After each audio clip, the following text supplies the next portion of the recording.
A interpelação que o Bloco de Esquerda faz hoje nesta Câmara sobre o setor das pescas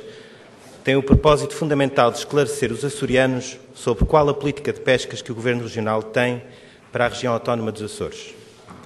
Mais do que nunca entendemos nós, é necessário pensar a médio e longo prazo e perceber como pode uma região com um recurso tão importante para a sua sobrevivência estabelecer uma política sustentável para as pescas. De facto, a reflexão sobre o que é efetivamente uma política sustentável para as pescas é, no nosso entender, uma reflexão urgente nestes dias que correm, em que sentimos o desnorte nas decisões que têm sido tomadas, procurando tapar buracos que revelam as fragilidades e as feridas que se vão abrindo neste setor. Os pequenos armadores queixam-se, com razão, do novo regime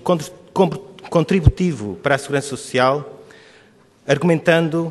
com a falta de rendimento e incapacidade para pagar mensalmente uma contribuição, afogados que estão, muitos deles em dívidas, com compromissos assumidos na renovação do seu barco, com o pagamento do combustível, com as contribuições para os seguros ou ainda para o pagamento da manutenção das artes de pesca. Os pescadores reclamam com legitimidade dos baixos rendimentos que oferem, a maior parte com um rendimento muito baixo, muito abaixo do salário mínimo regional, com a impossibilidade de ter direito a um ordenado fixo ao fim do mês, trabalhando com a máxima precariedade, sem ter acesso ao subsídio de Natal, nem direito a férias. Na verdade, muitos trabalham sem contrato, uma prática ilegal que, se tivermos em conta a Lei nº 1597, e outros que o têm são obrigados a trabalhar com contratos abusivos que penalizam em muito os seus rendimentos em favor dos armadores. Por outro lado, todos os intervenientes na pesca sentem que os estoques das espécies que lhes asseguram rendimento, como o cherne ou a boca negra, estão a ir ao fundo, isto é, estão a tornar-se menos abundantes, levando a que a procura destas espécies se realize em áreas cada vez maiores, em zonas mais distantes da costa, alargando o espaço onde praticam a pesca e acelerando a dilapidação das espécies sobreexploradas. Todos os intervenientes na pesca dos Açores reconhecem que o esforço de pesca tem aumentado, resultado da melhoria na eficiência das embarcações renovadas, com a utilização de artes de pesca como o palangre de profundidade, onde outrora se utilizavam outras artes menos depredatórias, renovando embarcações que outrora não iam para o mar e, simultaneamente, permitindo que muitas embarcações ganhassem mais autonomia ao estar mais tempo no mar, aumentando desta forma e significativamente o esforço de pesca na região. Lembramos que estas renovações têm sido cofinanciadas com fundos da Comunidade Europeia no âmbito do ProPesca, fundo esses que prevêem um investimento na perspectiva da sustentabilidade das pescas. O que se verifica é que, com a redução dos recursos marinhos, inicia-se por eles uma luta diária, como garante da sobrevivência. E este facto tem vindo a ser relatado em inúmeras situações descritas nos meios de comunicação, como, por exemplo, o lançamento de Very Lights contra a treineira Flor do Pico, num conflito com pescadores de Santa Maria, que procuravam capturar alguns dos pelágicos que estavam a ser capturados em Mancha por grandes atuneiros, ou a deslocação de um pescador das Flores até São Miguel, apenas com o propósito de entregar uma petição exigindo medidas para pôr cobro à prática da pesca por palangreiros entre as 3 e as 6 milhas, documento esse já discutido aqui nesta Assembleia. Por outro lado, o documento na RTP Açores, que relata a história do pescador em Vila Franca do Campo que vende peixe-porco na lota pelo valor de 1 cêntimo quilograma, tendo ganho 56 cêntimos por uma jornada de pesca, quando este era vendido no mesmo dia no hiper por 5,5 e 6 euros, 500 vezes mais do que o preço praticado em lota, mostra ainda outra face das questões da fileira de pesca que urge resolver nos Açores. E avaliem este relato, senhoras e senhores deputados, que transcrevo de um jornal.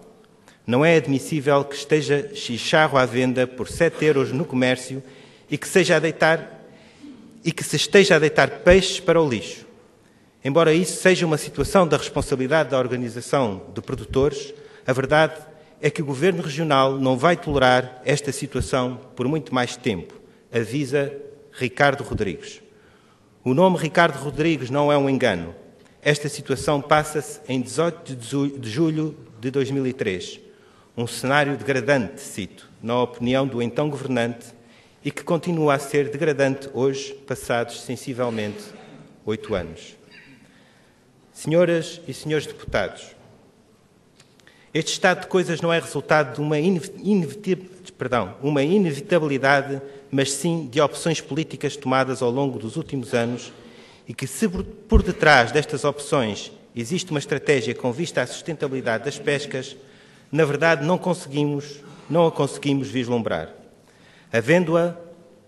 ela está de certeza errada e conduz a uma inevitável destruição dos nossos ecossistemas marinhos.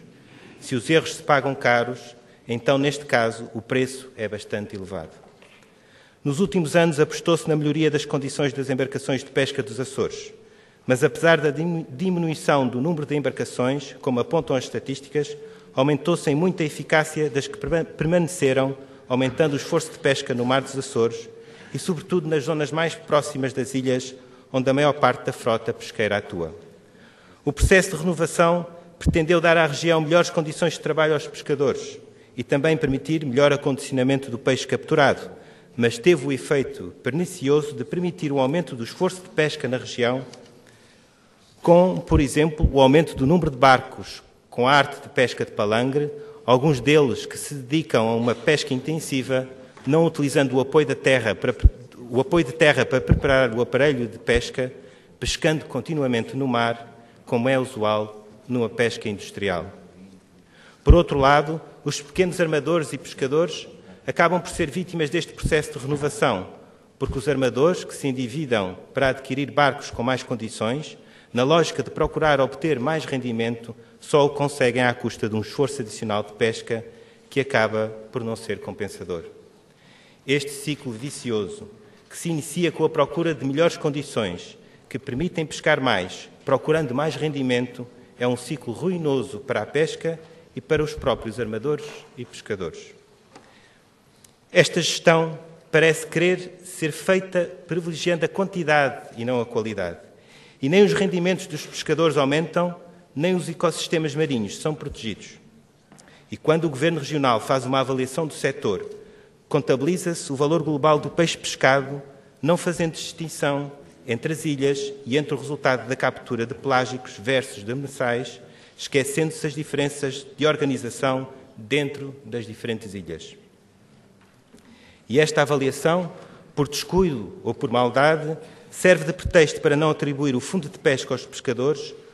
com o argumento que o valor vendido foi suficiente para que os pescadores pudessem ter levado para casa a sua soldada. Queixam-se os pescadores pela falta de rendimento e o Governo faz ouvidos mocos. Mas lembrem-se, senhoras e senhores deputados, que os pescadores descontam para o fundo de pesca sempre que descarregam peixe na lota e que o Governo, de um modo discricionário, decide se o atribui ou não e qual será o seu montante, mesmo que seja um montante de miséria, como os 250 euros atribuídos este ano. É que, como já referi, os pescadores em pleno século XXI continuam a ganhar à soldada ou quinhão, sobretudo nas duas maiores ilhas dos Açores. E percebe-se porquê. O preço em lota, fruto da sua jornada de trabalho, é por vezes tão baixo que por momentos parece convergir para zero. E tudo isto se passa com o beneplácito da Lota Açor, uma empresa pública, uma empresa sob a égide do Governo Regional.